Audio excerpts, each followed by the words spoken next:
మార్గదర్శి ఫైనాన్షియర్కి సంబంధించిన కేసు అందరికీ తెలుసుగా. ఆర్బీఐలో సెక్షన్ 45S ప్రకారం అంటే ఆ సెక్షన్ కింద నిబంధనల ఉల్లంఘనకు పాల్పడ్డారా లేదా, ఈ ఒక్క అంశాన్ని తేల్చడం కోసం ఇప్పుడు 19 సంవత్సరాలు అయింది ఆ కేసు విచారణ జరగబట్టి. అదొకటైతే ఇంకో హైలైట్ ఏందనుకున్నారు, అది అక్రమంగా డిపాజిట్లు సేకరించారు, అది వెనక్కి ఇచ్చేశారు కదా. అంటే వెనక్కి ఇచ్చేశారంటే అక్రమంగా స్వీకరించినట్లే కదా. సో అక్రమంగా డిపాజిట్లు స్వీకరించారు, దాని మీద డబ్బు సంపాదించారు, అక్రమంగా డిపాజిట్లు తీసుకొని దాని మీద డబ్బు సంపాదించారు అని, ఆ సంపాదించిన దాని మీద 1500 కోట్ల రూపాయలు ఫైన్ కట్టాలి అని చెప్పి 2008లో ఇన్కమ్ ట్యాక్స్ వాళ్ళు అప్పుడు రామోజీరావు గారికి నోటీసులు జారీ చేశారు.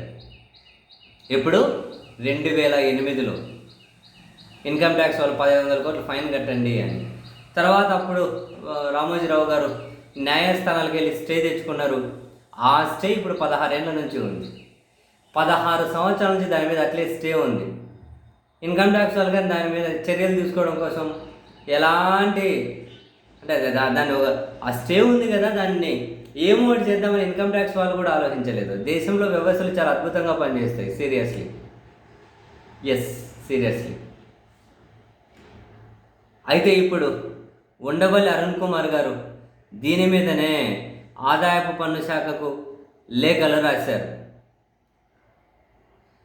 ఏమని, రిజర్వ్ బ్యాంక్ నిబంధనలకు విరుద్ధంగా అక్రమ డిపాజిట్లు వసూలు చేసిన మార్గదర్శి ఫైనాన్షియర్ విధించిన 1500 కోట్ల పెనాల్టీని వసూలు చేసేలా చర్యలు చేపట్టాలి అని, ఇప్పటికే 16 ఏళ్లకు పైగా పెండింగ్లో ఉన్న ఈ విషయాన్ని సత్వరం పరిష్కరించి పెనాల్టీలు వసూలు చేయాలి అని, ఈ సంస్థకు చెందినటువంటి కర్త చెరుకూరి రామోజీరావు మరణించినందున దీనికి సంబంధించి గతంలో ఉమ్మడి హైకోర్టు విధించిన స్టే కూడా తొలగిపోయినట్లే. ఆ వ్యక్తి స్టే తెచ్చుకున్నారు, ఆ వ్యక్తి చనిపోయారు, సో బై డిఫాల్ట్గా స్టే కూడా పోయినట్లే కదా అని చెప్పి ఆయన ఆదాయ పన్ను శాఖ ప్రిన్సిపల్ చీఫ్ కమిషనర్కు 2 వేర్వేరు లేఖలు రాశారు. 2 వేర్వేరు లేఖలు రాశారు. సో అది వసూలు చేయండి అని. ఇంకా చూడండి మరి దీని మీదైనా ఇప్పుడు ఏమైనా మార్గదర్శి ఫైనాన్షియర్ మీద విధించినటువంటి ఫైన్ ఏదైతే ఉంటుందో దీని మీద ఇప్పుడు ఇన్కమ్ ట్యాక్స్ వాళ్ళు ఏం చెబుతారో మరి. వాళ్ళు కూడా అట్లా నోటీసులు ఇవ్వడము, ఆ విధంగా మాదే తప్పైపోయిందని చెప్పి స్టేట్మెంట్ ఇయ్యారు కదా. ఆంధ్రప్రదేశ్ సిఐడి వాళ్ళు కదా మార్గదర్శి మీద కేసులు పెట్టడం పొరపాటు జరిగింది అని చెప్పారు కదా. అట్లా వీళ్ళు కూడా ఇప్పుడు పొరపాటు నోటీసులు ఇచ్చామని చెప్పి అన్నారు కదా.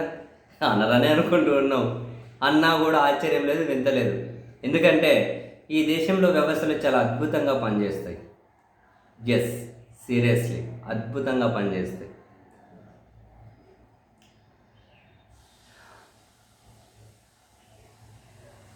చూడాలి మరి ఏమంటారు ఇన్కమ్ ట్యాక్స్ వాళ్ళు.